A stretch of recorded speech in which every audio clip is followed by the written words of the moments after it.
ഇന്ന് തന്നെ ഡൗൺലോഡ് ചെയ്യൂ. കാണൂ നിങ്ങളുടെ ഫേവറേറ്റ് ഷോസ്. ഞാനിന്ന് ലതിക മാഡത്തിന്റെ അമ്മയെ കണ്ടു, പത്മാവതി മാഡത്തെ. ഞാനിന്ന് ഐഷുവിനെ കൊണ്ടുവിട്ടപ്പോ ഇക്കാര്യം പറയാനായിട്ട് ഞാൻ അച്ഛനെ നോക്കിയതാ. പക്ഷെ അച്ഛൻ ഇവിടെ ഉണ്ടായിരുന്നില്ല. എനിക്ക് സന്തോഷായിടാ. എന്നിട്ട് പത്മാവതി മാഡം എന്താ പറഞ്ഞേ? ഞങ്ങള് തമ്മില് ഒത്തിരി കാര്യങ്ങൾ സംസാരിച്ചു വച്ചാ.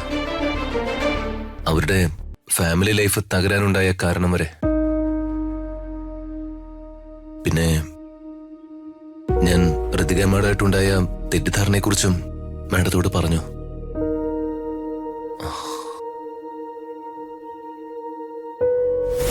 പ്രതാപേട്ടന്റെ ഉള്ളിലേക്ക് സംശയരോഗം എന്ന ഭൂതങ്ങളെ കുടം തുറന്നു വിട്ടത് മറ്റാരുമല്ല, അദ്ദേഹത്തിന്റെ കൂടപ്പിറപ്പ് തന്നെയാ.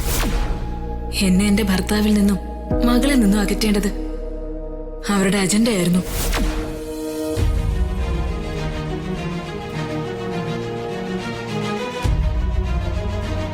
മോനെ, പത്മാവതി മാഡത്തെ കണ്ട കാര്യം തൽക്കാലം രഹസ്യമായിട്ടിരിക്കട്ടെ മോനെ. പിന്നെ ഇതൊരു കാരണവശാലും വർമ്മ സാർ ഇപ്പൊ അറിയരുത്.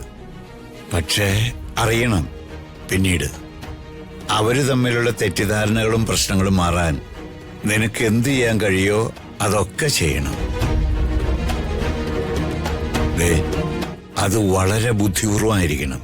കാരണം അവരെ അത്രയ്ക്ക് നിത്യശത്രുക്കളാക്കാൻ ഇതിനിടയിൽ കിടന്ന് കളിച്ചവർക്ക് കഴിഞ്ഞിട്ടുണ്ട്. ആ, എനിക്ക് മനസ്സിലാവുന്നുണ്ട് അച്ഛാ. മനസ്സിലാക്കണോടാ. നിനക്കേ ഇനി വർമ്മ സാറിനെയും പത്മാവതി മാഡത്തെയും ഒരുമിപ്പിക്കാൻ പറ്റൂ. പിന്നെ എനിക്ക് നിന്നോട് മറ്റൊരു കാര്യം പറയാനുണ്ട്. നീയും ഋതുമോളും തമ്മിലുള്ള പിണക്കം എത്രയും പെട്ടെന്ന് തീർത്തേ പറ്റൂ. എന്ത് പ്രശ്നമുണ്ടെങ്കിലും അത് പരസ്പരം പറഞ്ഞ് പരിഹരിക്കണോടാ. ഞാൻ അതിന് ശ്രമിക്കുന്നുണ്ട് അച്ഛാ. എടാ, ശ്രമിക്കണം. ചരിത്രം ആവർത്തിക്കാൻ ഇടവരരുത്.